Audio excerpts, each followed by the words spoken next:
Scene dibuka dengan memperlihatkan seorang pria tua yang baru saja memesan sebuah kamar motel.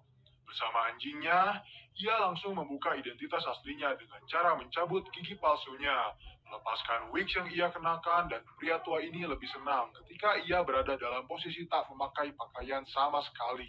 Di lain sisi, Elizabeth yang masih mencurigai Tom menghampiri gudang berkas FBI dengan dalih ia kehilangan rencananya.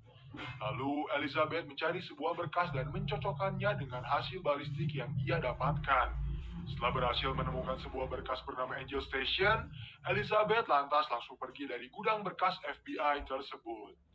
Di gedung FBI, Cooper masih meminta kepada agen Ressler untuk memata-matai Elizabeth. Diketahui hari ini ia akan menjadi saksi pada sebuah kasus di New York, dan Cooper ingin agen Ressler ikut bersamanya. Setelah berbincang dengan Cooper, Ressler kemudian menemui Elizabeth untuk meminta izin ikut bersamanya. Tetapi belum Elizabeth menjawab, ia mendapat telepon dari Reddington yang mengajaknya untuk bertemu di suatu taman. Akhirnya Elizabeth menghampiri Reddington yang saat itu tengah bersama Dembe. Rupanya Reddington tahu jika Elizabeth akan mendampingi saksi di kasus seorang gembong narkoba bernama Hector Lorca. Masalahnya, anak buah Lorca telah menghubungi Reddington untuk meminta bantuan. Ia ingin dirinya dideportasi ke negara lain dan Reddington harus mempersiapkan KTP baru, paspor baru, SIM, serta kartu kredit. Reddington yakin kali ini persidangan yang akan Elizabeth hadiri menjadi hari buruk baginya karena menurutnya Lorca akan segera lolos. Sementara Elizabeth terdiam. Lalu Reddington pun pergi begitu saja. Scene berganti. Tempat pengadilan di Washington DC yang saat itu dihadiri oleh Elizabeth dan Ressler. Mereka tengah menjadi saksi atas pengadilan yang menuntut Hector Lorca. Saat itu seorang saksi bernama Pena diminta untuk memberikan kesaksiannya tentang kesalahan Lorca. Pena memberitahu juri bahwa anaknya yang bernama Bobby Pena adalah salah satu korban pembunuhan dari 106 orang selama 6 tahun yang menjadi korban kebrutalan Lorca. Hingga saat ini, ke-106 orang itu tak pernah ditemukan jasadnya. Saat Pena sedang memberikan kesaksian, seorang juri tiba-tiba mengalami serangan jantung yang membuat pengadilan harus ditunda. Akhirnya mereka langsung mengamankan Pena dan Hector Lorca dari gedung. Sayangnya, tak ada yang menyadari jika Pena telah dijebak oleh anak buah Lorca. Saat itu, Pena langsung diculik dan Ressler bersama Elizabeth tak bisa menyelamatkannya. Karena kebingungan, Elizabeth menelepon Reddington yang saat itu sedang berada di Tahiti untuk sebuah perjalanan bisnis. Elizabeth meminta bantuan Reddington untuk mencari keberadaan Lorca, karena kasus ini menyangkut banyak nyawa. Masalahnya, ratusan keluarga sedang menunggu kepastian terkait jasad anggota keluarga mereka yang tak pernah ditemukan. Dari awalnya Reddington yang tak mau mengurusi hal itu, menjadi peduli pada kasus yang sedang Elizabeth tangani setelah mendengar ratusan jasad yang tak pernah ditemukan. Tapi, ia memberi saran kepada Elizabeth untuk pulang terlebih dahulu, karena Pena sudah dipastikan telah tewas. Elizabeth pun pulang ke rumahnya untuk kembali mencari tahu soal berkas bernama Angel Station. Tapi saat ia hendak mencarinya, Tom tiba-tiba menghampirinya dan mengajak Elizabeth bernostalgia dengan cara melihat koleksi foto mereka di laptop. Elizabeth hanya tersenyum dengan hal itu. Lalu tak lama kemudian ia mendapat telepon dari agen Ressler untuk segera memintanya ke TKP. Rupanya Ressler berhasil menemukan tempat terakhir Pena berada. Namun, ia bersama agen Malik tak menemukan jasadnya sama sekali. Agen Malik yang turut ikut ke dalam investigasi tersebut masih belum dapat mencari tahu apa yang telah terjadi pada Pena.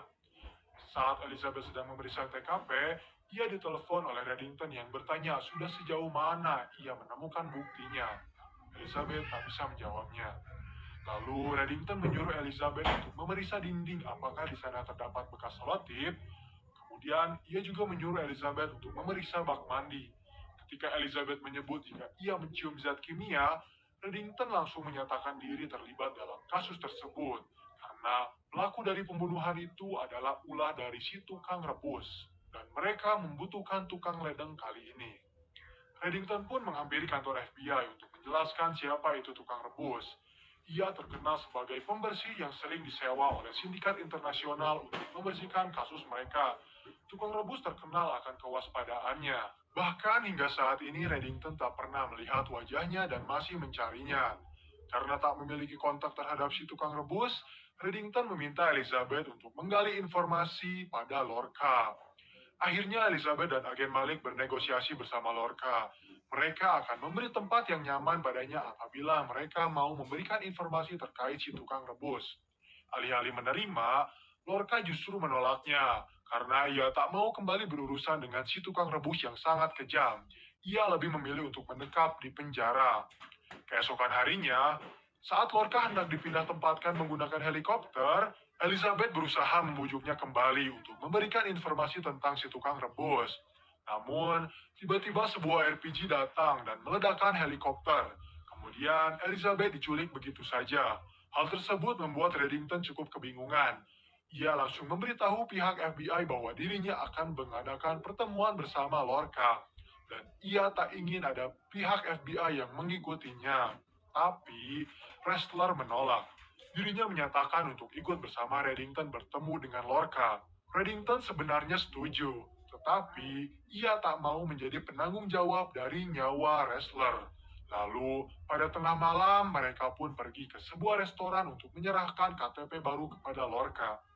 Saat pertemuan tengah terjadi, Reddington tiba-tiba memberitahu jika Ressler adalah agen FBI yang ingin mengenalinya. Lantas, anak buah Lorca langsung menangkap Ressler dan menodongkan pisau padanya. Sembari menyantap makanan, Lorca menyuruh anak buahnya untuk membunuh Ressler. Namun beruntung, Ressler berhasil melawan balik dan memberitahu Lorca jika ia bisa diandalkan olehnya. Kemudian Reddington berbicara langsung to the point. Sebelum ia memberikan identitas baru milik Lorca, ia ingin terlebih dahulu mendapat informasi terkait pria yang telah menculik agen FBI bernama Elizabeth Keane. Awalnya Lorca menolak, karena itu bukanlah urusan dari Reddington. Namun, karena Reddington mengancam akan membatalkan kesepakatan mereka, pada akhirnya Lorca memberi kontak yang ia ketahui tentang si tukang rebus. Setelah mendapat kontak dari Lorca, agen Malik berhasil menemukan informasi nama dari si tukang rebus yaitu Stanley Koris. Meskipun belum 100%, tetapi mereka tengah menetapkan Stanley sebagai sasaran utama mereka. Karena tak mau bekerja bersama FBI tanpa Elizabeth, Reddington lantas bekerja sendirian dengan meminta Dembe untuk menelepon tempat penangkaran hewan di sekitar Maryland. Kemudian, Reddington berpura-pura sebagai Stanley Koris yang baru saja kehilangan anjingnya dan meminta kode pada resepsionis. Di satu sisi, Elizabeth yang telah diculik oleh Stanley langsung dibawa ke tempat persembunyiannya. Masih dalam kondisi mata tertutup, Stanley menyiapkan beberapa cairan kimia yang akan menjadi alat dirinya menghilangkan Elizabeth. Elizabeth yang tak mau tewas begitu saja memberi Stanley beberapa pertanyaan. Namun, tak ada satupun yang dijawab olehnya. Hingga saat Elizabeth menjelaskan bahwa ia tahu nama samaran dari Stanley, barulah Stanley mau membukakan penutup mata Elizabeth agar ia bisa melihat secara langsung bagaimana dirinya bekerja. Sementara itu, agen Ressler dan agen Malik yang menyerbu kediaman Stanley berhasil menemukan istrinya. Mereka lantas langsung menginterogasinya untuk mencari tahu kemana Stanley sering bepergian. Istrinya memberitahu jika Stanley menyukai kabin kecil mereka yang berada di pegunungan Backbone. Scene berpindah pada Elizabeth yang berusaha untuk melarikan diri. Meskipun ia telah disuntik obat penenang, Elizabeth masih bisa melepaskan ikatannya dan menghajar Stanley. Sayangnya, Stanley memiliki anjing pelacak yang bisa menuntunnya kembali menemukan keberadaan Elizabeth. Lalu Stanley menghajar Elizabeth hingga ia tak sadarkan diri dan membawanya kembali ke tempat persembunyiannya. Seperti korban-korban lainnya, Stanley selalu memotret terlebih dahulu korban yang akan ia lenyapkan. Tetapi, kali ini aksi dari Stanley berhasil digagalkan ketika Reddington tiba-tiba berada di belakangnya dan langsung menghajar Stanley hingga terkapar. Kemudian, Reddington menjauhkan Elizabeth terlebih dahulu dan berusaha menenangkannya. Setelah itu, Reddington menghampiri Stanley dan tanpa banyak berbicara, ia menjatuhkan tubuh Stanley kepada zat kimia yang akan menghancurkan tubuhnya hingga tak bersisa. Lalu tak lama kemudian, anggota FBI datang secara bersamaan dan Reddington menyerahkan dirinya. Ia menyebut jika terjadi sedikit kecelakaan dan meminta anggota medis untuk segera membantu Elizabeth. Sebelum Reddington pergi, Ia menyempatkan diri untuk mengambil sebuah buku yang berisi kumpulan foto-foto korban dari Stanley. Kemudian ia menyerahkannya pada Elizabeth dan berharap buku itu bisa membantu pihak FBI menuntut kembali Lorca dan penjahat-penjahat lainnya. Seketika Ressler tiba-tiba mendatanginya dan memberitahu Reddington bahwa Lorca telah lolos. Lalu Reddington tersenyum. Ia menjawab jika dirinya takkan membiarkan Lorca lolos begitu saja, karena saat ini Lorca sedang menggunakan pesawat miliknya. Di scene terakhir, memperlihatkan Elizabeth yang dihampiri oleh Tom yang mengajaknya berlibur demi mempererat hubungan mereka berdua. Elizabeth yang awalnya senang dengan rencana itu, tiba-tiba saja terdiam saat ia mengetahui bahwa tujuan mereka berlibur adalah Angel Station Hotel, yang dimana nama tersebut ia temukan. Scene dibuka, memperlihatkan Elizabeth yang saat itu sedang berbincang bersama Tom. Di sela-sela perbincangan, Elizabeth memberanikan diri untuk bertanya apakah Tom tahu bahwa tempat yang akan mereka kunjungi untuk berlibur adalah tempat kejadian perkara dari suatu pembunuhan. Ia juga bertanya, apakah Tom terlibat dalam perbunuhan tersebut? Tom terdiam. Lalu, Tom tiba-tiba memenggangi Elizabeth untuk berusaha membunuhnya. Tetapi, ternyata itu hanyalah mimpi belaka, karena saat Elizabeth terbangun, Tom bersama anjingnya langsung menyambut Elizabeth dengan hangat. Tom ingin mengingatkan Elizabeth jika hari ini mereka akan kembali melakukan tes USG untuk anak adopsi mereka. Tom juga merasa senang karena akhirnya mereka bisa kembali ke situasi normal. Tapi tak ada satupun dari mereka yang menyadari jika rumah mereka telah disadap oleh seorang pria. Scene berpindah pada seorang pria yang tengah menculik seorang remaja bernama Seth Nelson.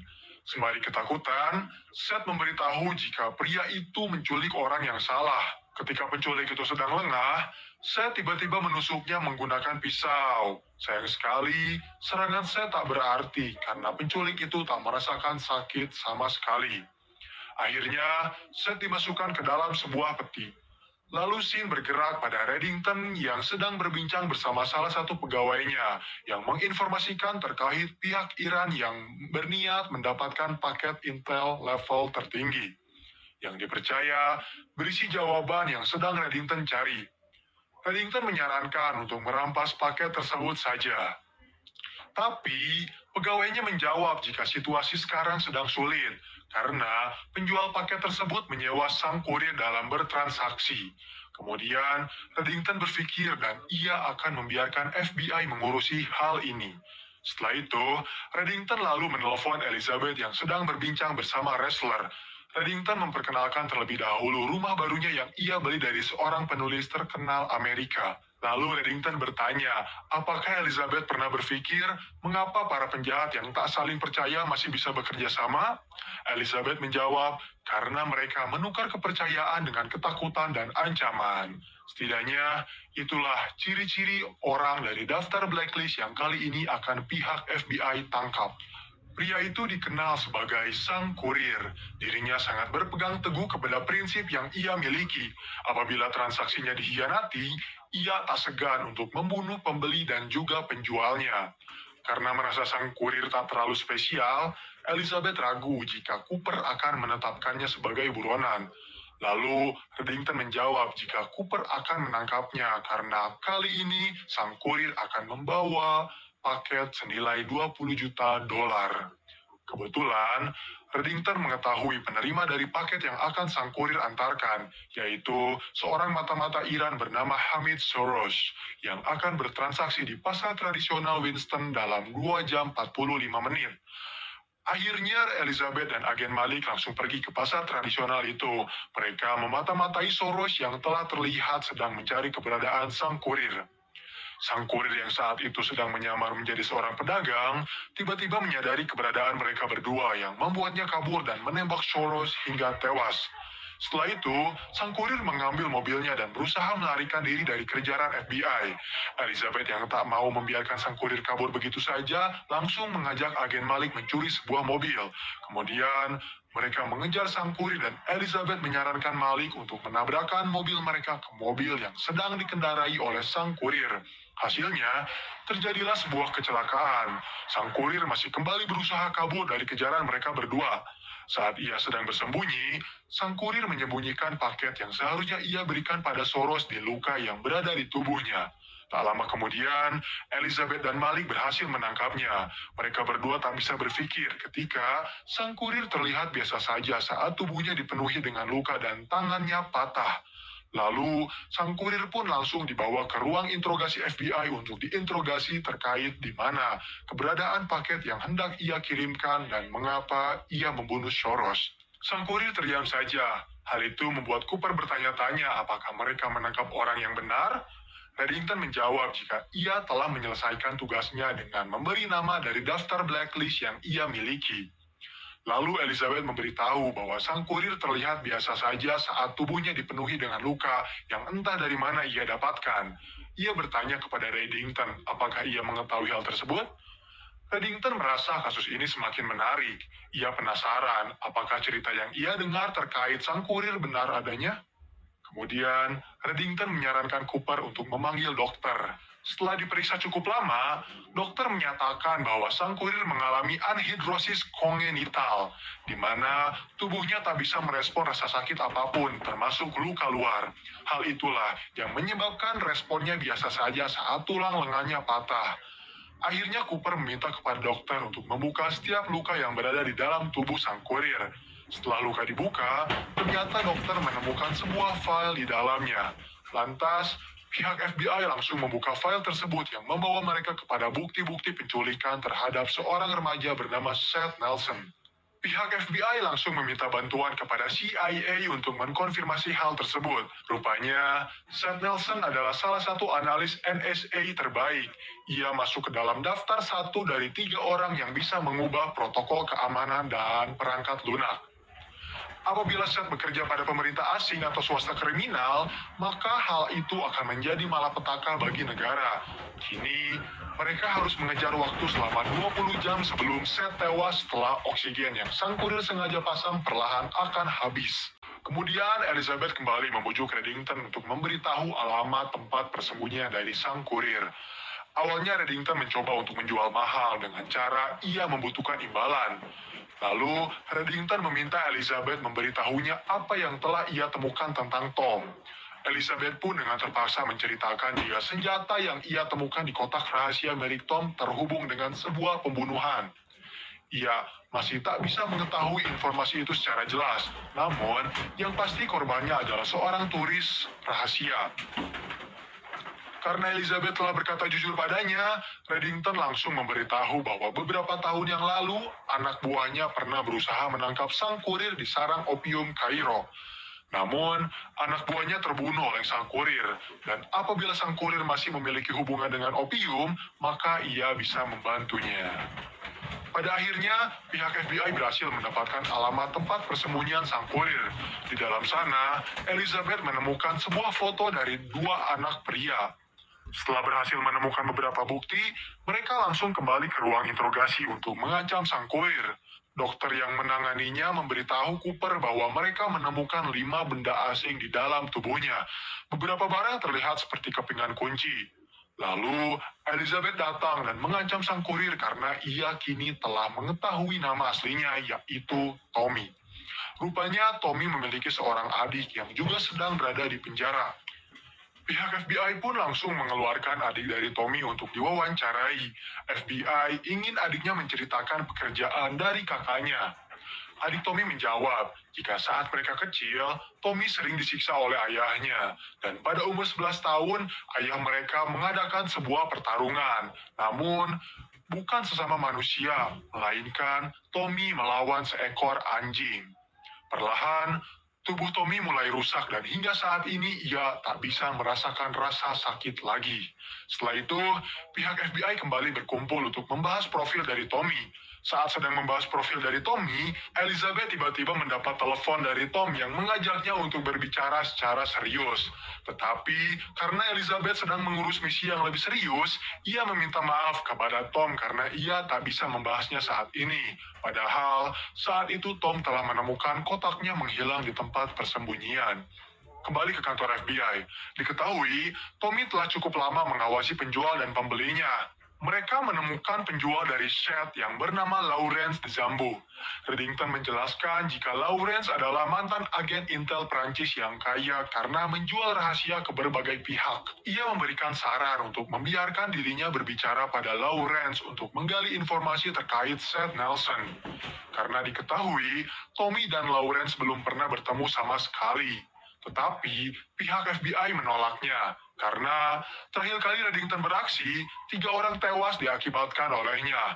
Lalu, wrestler pun menyatakan dirinya untuk berpura-pura sebagai sang kurir untuk memberitahu Lawrence jika transaksi mereka telah dibatalkan. Semua pihak akhirnya setuju. Kemudian, mereka bertemu di sebuah restoran. Karena ingin menunjukkan dirinya benar-benar sang kurir, wrestler diminta untuk menghajar penjaga restoran tersebut dan langsung menemui Lawrence di dalam. Lawrence yang belum mengetahui wajah dari sang kurir awalnya mempercayai wrestler. Namun, ketika Lawrence bertanya apakah berita tentang sang kurir yang tak bisa merasakan rasa sakit itu benar adanya, Lawrence mulai mencium kecurigaan. Karena tak mau tertangkap begitu saja, wrestler memilih untuk kabur. Dan ketika Lawrence hendak mengejarnya, pasukan FBI telah siap menangkapnya. Akhirnya wrestler berhasil kembali ke kantor dengan selamat. Kemudian mereka kembali mengadakan rapat. Elizabeth menyarankan rekannya untuk memotong masa tahanan adik dari Tommy. Karena menurut adiknya, Tommy tak memiliki orang lain yang ia percayai selain adiknya.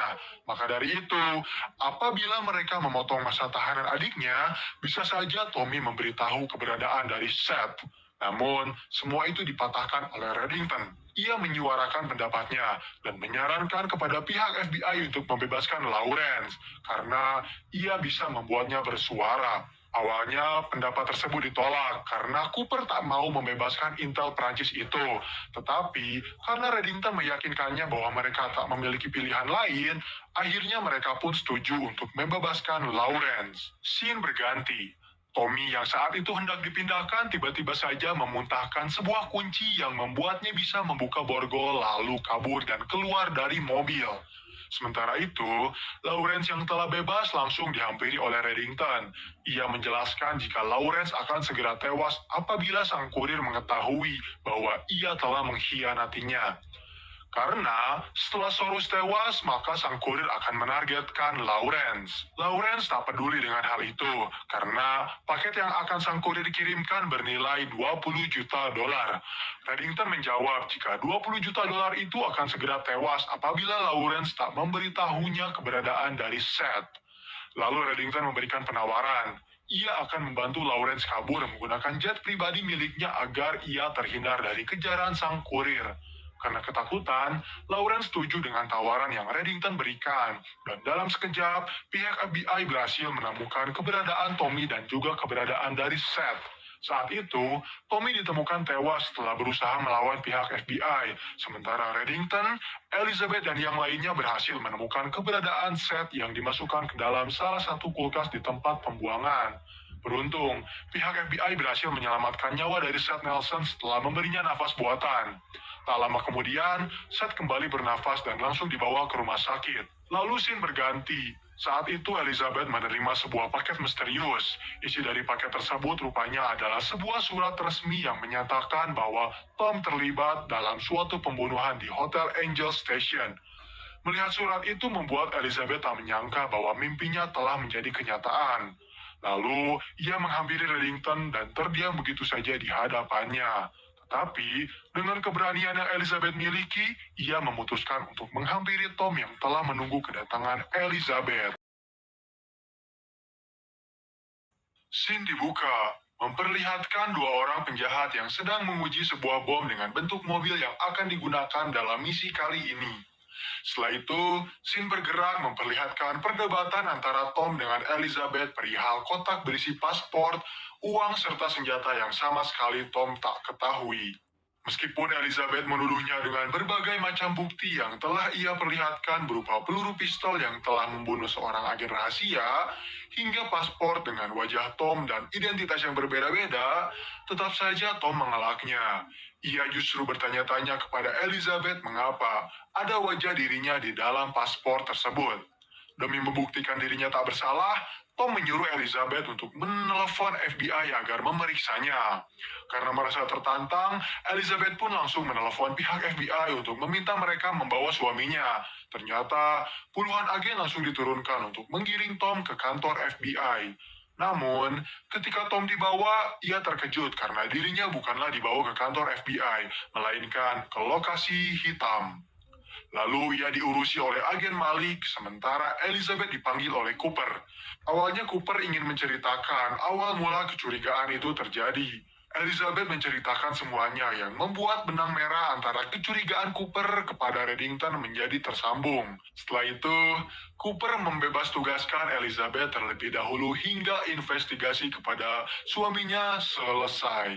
Di lain sisi, Reddington yang sedang menelpon kliennya bernama Hakim untuk persoalan bisnis diberitahu oleh Dembe bahwa Elizabeth menelponnya untuk mengajak ia bertemu. Lantas, Reddington dan Elizabeth pun bertemu di sebuah taman. Pada perbincangan pertama, Reddington membahas tentang perusahaan yang kemungkinan menyewa seorang pembunuh untuk menghancurkan perusahaan lain demi membuat mereka kaya. Karena di tahun 1982, 7 orang di Chicago terbunuh oleh obat berisikan potasium sianida. Seketika itu, saham perusahaan jatuh dari 35% menjadi 8%. Tak hanya itu, kasus Chernobyl pun membuat kasus ini semakin mencurigai bahwa ada perusahaan yang bermain tangan di belakang. Dan itulah alasan Reddington menghampiri Elizabeth. Reddington memberitahu satu nama, Gina Zanetakos, yang merupakan teroris perusahaan. Ia sering disewa oleh perusahaan-perusahaan besar untuk menjatuhkan lawan bisnisnya. Apabila Elizabeth ingin mencari tahu fakta tentang Tom, maka ia harus menangkap Gina, karena Gina adalah kekasih dari Tom.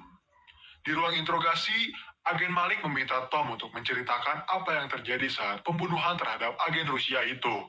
Tom menjelaskan bahwa saat itu ia tengah menghadiri sebuah wawancara pekerjaan. Dirinya bertemu dengan kepala sekolah yang bernama Walters, dan ia tak tahu sama sekali ada pembunuhan terjadi tepat di sebelah tempat ia bersama Elizabeth menginap. Kemudian, Cooper memberitahu Ressler dan agen Malik jika Reddington baru saja memberi mereka tugas baru, dan ia akan memberi kembali izin pada Elizabeth untuk menangani kasus ini. Kini mereka harus mencari keberadaan dari Gina Zanetakos yang menyamarkan dirinya menjadi seorang wanita bernama Shuby Hartwell untuk bertemu dengan Reddington. Ia membuat kesepakatan untuk membunuh seorang kejaksaan agung. Kebetulan, informan FBI berhasil menemukan keberadaan Gina yang baru saja menggunakan kartu kreditnya di sebuah hotel. Para agen FBI dengan segera mencoba mengepung hotel tempat di mana Gina berada. Di dalam hotel, saat itu Gina sedang bermesraan bersama seorang pria. Namun, rupanya Gina memiliki niat jahat padanya ketika ia menyuntikkan sebuah zat ke dalam leher pria tersebut. Dengan seketika, pria itu tewas terbujur kaku. Kemudian Gina langsung membuka penyamarannya dan membuat pembunuhan tersebut seperti sebuah kecelakaan. Ketika Elizabeth dan Ressler telah tiba di kamar tersebut, mereka hanya menemukan jasad dari pria. Ressler langsung meminta semua rekannya untuk menutup akses keluar dari hotel. Tanpa disadari, saat itu Ressler sedang berada dalam satu lift bersama Gina. Dan ketika semua pengunjung telah keluar, Gina langsung menghajar Lester hingga ia terkapar. Setelah itu, Elizabeth yang menemukan kontak nama Gina mencoba untuk meneleponnya. Tapi, telepon itu justru diangkat oleh Ressler. Kini mereka memiliki bukti. Gina dikabarkan sering berhubungan dengan perusahaan multinasional bernama Grup Hanar. Dan yang mengejutkan adalah sebuah pesan 3 jam yang lalu dari Berlin, di mana saat itu tertangkap sebuah percakapan mengenai sebuah bom radioaktif. Ressler langsung menduga jika Gina hendak membuat bom. Mereka pun langsung menggeledah apartemen milik Gina. Di sana, Elizabeth menemukan sebuah kotak yang berisi wajah dari target-target yang harus Gina bunuh. Dan salah satunya adalah agen Rusia tersebut. Di lain sisi, Ressler berhasil menemukan foto dari Tom yang ia temukan di sebelah kasur milik Gina. Hal tersebut membuat Elizabeth benar-benar kebingungan. Saat ia bertemu dengan Reddington, Elizabeth memberitahu jika kemungkinan besar ada seseorang yang menyewanya. Seorang pria keturunan Turki bernama Nadim Idris baru saja dibunuh olehnya tadi di sebuah kamar hotel. Lalu, Elizabeth menceritakan keluh kesahnya tentang Tom. Hingga saat ini, ia kebingungan harus menaruh kepercayaannya kepada siapa, dan ia ingin Reddington membuktikan bahwa Tom tak bersalah. Reddington hanya bisa memegangi tangan dari Elizabeth yang perlahan menangisi hal itu.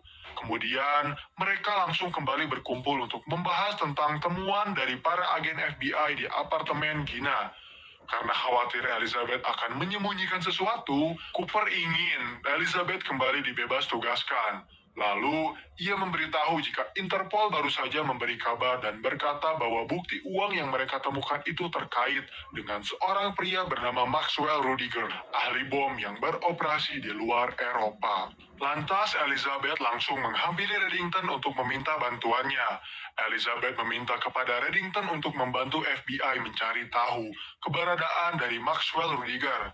Karena apabila mereka berhasil menemukan keberadaannya, maka mereka akan menemukan keberadaan Gina dan kebenaran dari Tom. Scene lalu bergerak. Hutan Leibniz, Jerman. Tempat di mana Rudiger bersembunyi. Saat itu Reddington berbahasa basi padanya. Ia bernostalgia terlebih dahulu sembari menuangkan minuman yang akan membuat mereka berdua rileks.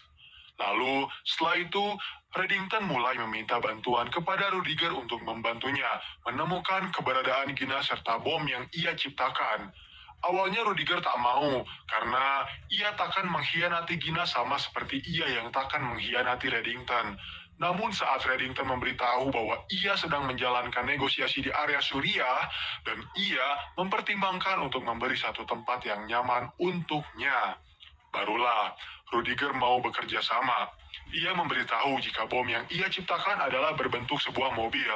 Dengan radius kontaminasi sejauh 5 mili, ia yakin bom tersebut akan membuat Gina puas. Tetapi, masalahnya adalah ia tak tahu di mana keberadaan bom itu. Lantas, Reddington langsung menyuruhnya untuk menelepon Gina. Di satu sisi, Tom yang merasa dirinya tak bersalah berusaha membujuk Elizabeth untuk segera membebaskannya. Ia tahu jika Elizabeth sedang memandanginya dari balik kaca. Namun, Elizabeth tak bisa melakukan banyak hal. Kembali ke Amerika, setelah mendapat bantuan dari Reddington dan Rudiger, pihak FBI langsung mengerubungi sebuah taman yang dikabarkan Gina berada di sana. Setiap agen langsung diminta untuk memata-matai pergerakan dari Gina. Sayangnya, Gina mengetahui hal itu dan berusaha untuk melarikan diri. Elizabeth yang takkan membiarkannya lolos langsung mencari keberadaan Gina di sebuah toilet. Saat ia membuka salah satu pintu, Gina tiba-tiba keluar dan langsung menghajarnya. Beruntung sekali, Elizabeth mendapat bantuan dari wrestler saat ia datang di waktu yang tepat dan langsung menembak Gina. Karena hal itu, Elizabeth memarahi wrestler karena dinilai terlalu ceroboh. Gina adalah satu-satunya petunjuk bagi mereka untuk menemukan bom tersebut. Tapi, wrestler membela dirinya. Ia memberitahu Elizabeth jika mereka pun telah mengantongi beberapa informasi terkait hal itu, termasuk bom yang dibuat dalam mobil buatan Jerman serta radioaktif. Mereka mengetahui semua itu. Lalu Elizabeth bertanya, apakah mereka berdua tahu mengapa alasan Gina membunuh Nadim, atau mengapa ia bekerja sama dengan grup Hanar? Wrestler menjawab, para investor. Saat ini saham perusahaan sedang berada di titik terendah karena hampir sebagian besar ditarik oleh divisi terbesar mereka. Divisi tersebut memiliki sebuah pelabuhan di daerah New Orleans. Lantas, Elizabeth langsung menelepon Reddington untuk bertanya apa yang ia ketahui tentang New Orleans dan hubungannya dengan pengiriman yang sedang Reddington jalani. Reddington mulai berpikir, lalu ia mengaitkan hal itu dengan pelabuhan di Hudson, karena dua pelabuhan itu adalah yang terbesar di Teluk. Kemudian Elizabeth mulai memainkan puzzle-nya. Ia berpikir apabila jalur pelabuhan Hudson ditutup akibat terkontaminasi radioaktif, maka grup Hanar yang mengendalikan pelabuhan New Orleans mendapat laba yang sangat besar, karena mereka tak memiliki saingan. Akhirnya para agen FBI langsung pergi ke New Orleans untuk melacak di mana keberadaan bom tersebut. Mereka bekerja sama dengan pengelola kargo untuk mencari tahu letak dari bom. Karena pelabuhan cukup luas, pengelola memberitahu butuh waktu seminggu untuk membuka setiap kargo. Elizabeth kembali memutar otaknya. Lalu ia mengaitkan dengan kasus Nadim. Ia ingin pengelola memeriksa setiap kargo yang ditandatangani oleh Nadim, dan taktik tersebut berhasil. Bom langsung segera ditemukan. Namun, waktu yang mereka miliki hanyalah tersisa 10 menit saja. Bahkan, penjinak bom menyarankan mereka semua untuk kabur dari pelabuhan. Tetapi tidak dengan Ressler dan Elizabeth. Elizabeth memberitahu bahwa radioaktif akan terperangkap di air, dan Ressler langsung meminta pengelola menderek mobil tersebut. Karena kehabisan waktu, Ressler tiba-tiba mengendarai mobil itu dengan kecepatan tinggi dan langsung menjatuhkannya ke laut. Keberanian Ressler pun membuahkan hasil. Mobil meledak di waktu yang tepat dan pelabuhan dinyatakan tak terkontaminasi. Setelah itu mereka kembali menginterogasi Gina yang perlahan telah pulih. Semua tuduhan padanya selalu Gina benarkan. Ia tak pernah menyangkal hal itu. Dan yang membuat semua orang terkejut adalah ketika Gina memberi pernyataan jika seseorang telah menyewanya untuk membunuh agen Rusia pengkhianat tersebut. Karena agen Rusia itu memiliki sebuah informasi tentang persediaan tentara di Rusia, dan yang menyewa dirinya mendapat keuntungan besar dalam persediaan tersebut. Siapakah orang itu? Benar sekali, Raymond Red Reddington. Seketika semua orang terdiam. Lalu Elizabeth menyempatkan diri untuk bertanya apakah Gina mengenali Tom, tetapi Gina tak pernah mengenalinya sama sekali. Pada akhirnya, Tom secara resmi dibebaskan. Ia bisa kembali bertemu dengan Elizabeth. Saat telah keluar dari ruang interogasi, Tom tiba-tiba menunjukkan sebuah foto di area mapping. Tom memberitahu bahwa pria itulah Walters yang ia temui. Kemudian Elizabeth langsung menghampiri Reddington. Ia membocorkan semuanya dan Elizabeth secara resmi menyatakan jika hubungan antara mereka berdua telah resmi dibatalkan.